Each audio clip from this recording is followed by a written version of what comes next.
ما يجيش عيال طارية يتكلموا عن أرزوقية، بيقولوا ملناش في التكنولوجيا فجبنا الموبايلات.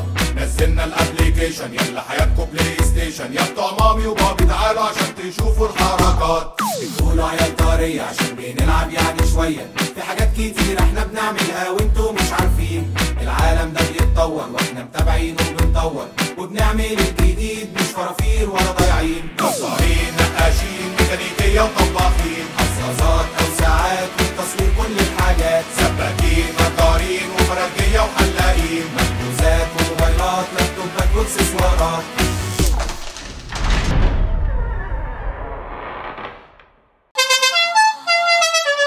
بس فوري جت.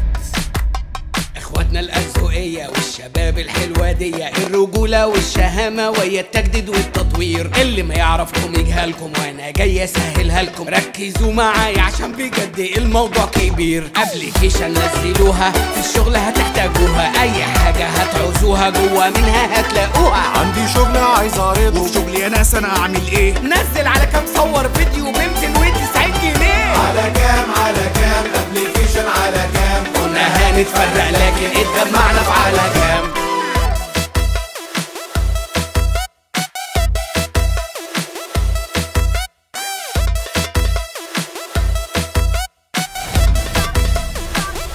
على كام اول ابليكيشن لتسويق الخدمات والمنتجات بالفيديو.